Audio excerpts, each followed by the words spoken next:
एक झूमर आप सभी के सामने हम दोनों बहनें उपस्थित कर रहे हैं।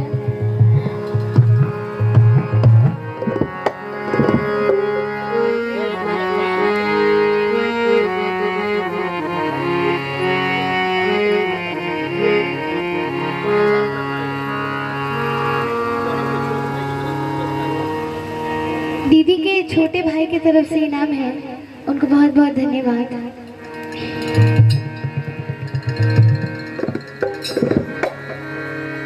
कि पीपरा के पातवा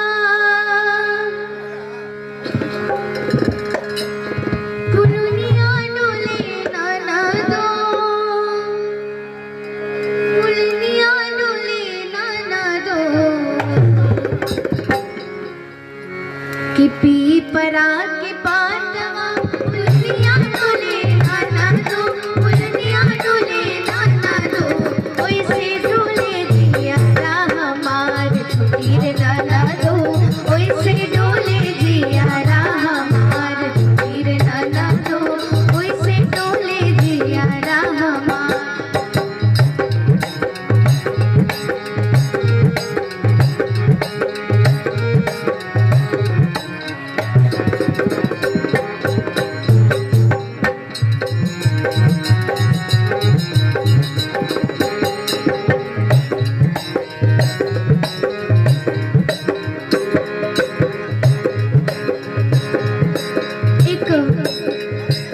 भौजाई है जो अपने ननद से क्या क्या बातें करती है और किस किस भाव में करती है,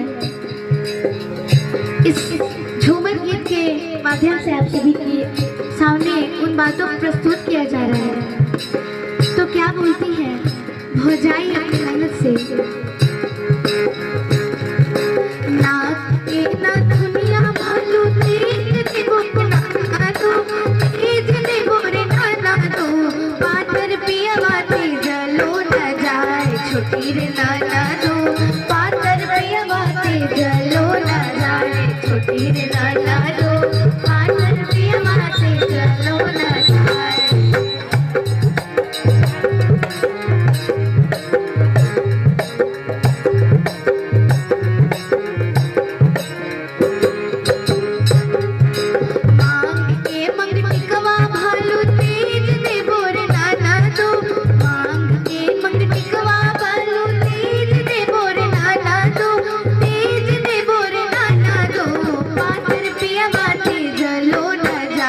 छोटी रे नाना दो, पातर पिया बाते जलो न जाए छोटी रे नाना दो, पातर पिया बाते जलो न जाए।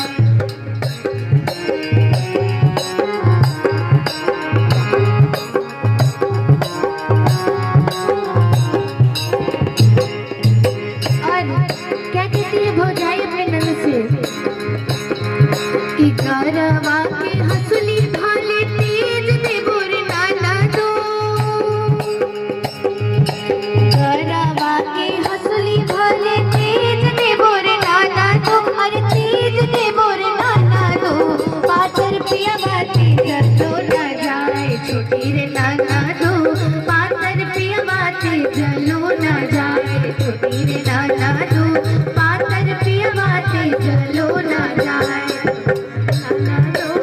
बहुत बहुत धन्यवाद आपका।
छुट्टी रे नाना दो पातर पियवा ते जलो न जाए छुट्टी रे नाना दो पातर पियवा ते जलो न जाए छुट्टी रे नाना दो पातर पियवा ते जलो न जाए छुट्टी रे नाना दो पातर पियवा ते जलो न